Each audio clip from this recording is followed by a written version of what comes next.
Greetings, beloved brothers and sisters.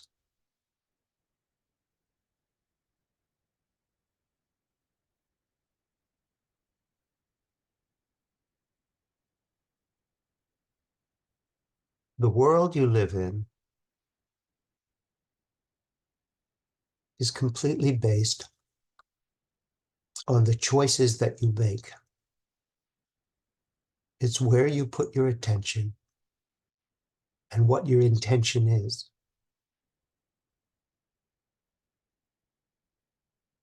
When people speak about the world, there's a general understanding that there's consensus. The world is in turmoil. The world is full of war. The world is in crisis.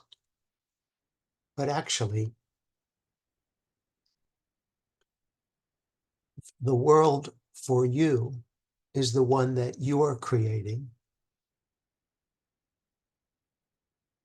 by the choices you make and by what you value.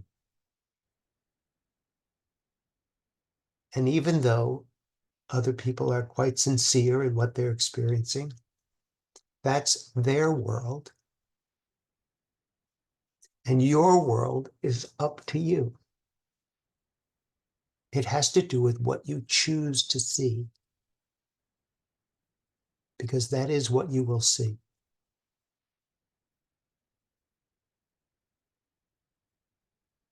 If you see differences between yourself and others, they will become more and more apparent.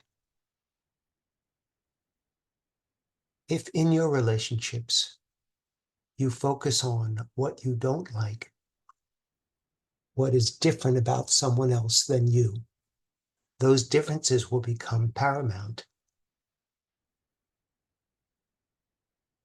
And from the distance that you feel from others will come fear and guilt. The guilt is from not accepting them and not loving them, and thereby not loving yourself. And from the guilt will spring attack in an attempt to project the guilt outward onto someone else to hopefully expiate it from yourself. None of this is real, but it feels real. And again, this is a choice you're making. The more you attack, the more you focus on differences, the more you demonize others and other opinions, the more isolated and separate you will feel, which will lead to more fear, which will lead to more guilt, which will lead to more attack. It's kind of a vicious cycle. However, with your free will, if you choose to see what you have in common with others, what you love about them, if you choose to see shared interests, shared values, and look for them, you will also find them. People who disagree with you love their children too. People who disagree with you love their country too.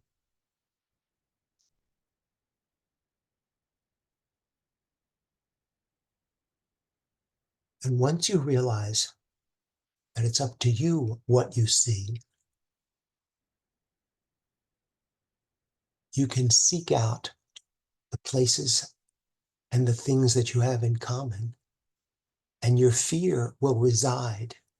You will feel more connected. You will come back from the skinny branches of the tree, back towards the trunk, where things are more stable.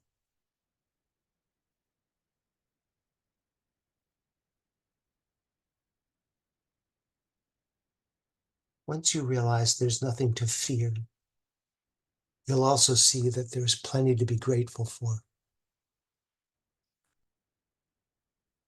Just the fact that you can choose love, and then you can choose forgiveness. And without guilt, you can honestly look at things that you've learned that you would most likely not want to do again. But it loses a lot of its significance and a lot of its charge. And what you're left with is kind of innocence about all of it. Innocence about the mistakes you've made.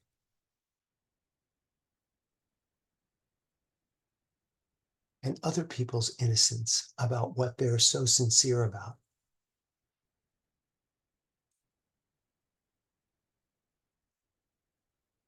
If you let them be, they will let you be. And what will come to the surface is tremendous gratitude for the opportunity to reunite with yourself in all its many facets.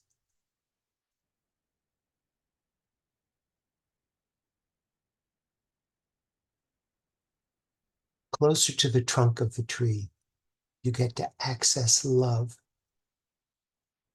in a deeper and richer sense.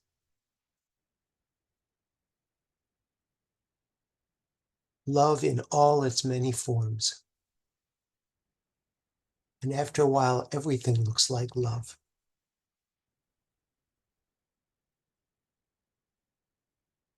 You can see the innocence in people and in yourself. You can touch their heart, regardless of what they claim to be serious problems. You will relate more and more to the heart of them, the innocence of them, the love in them, and thereby the love in yourself.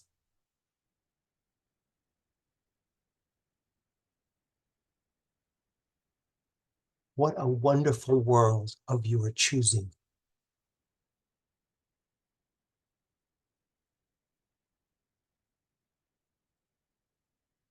When you value only what is real, that's what you will see and that's what you will experience. And you'll be fascinated and energized and amazed at this world in which you live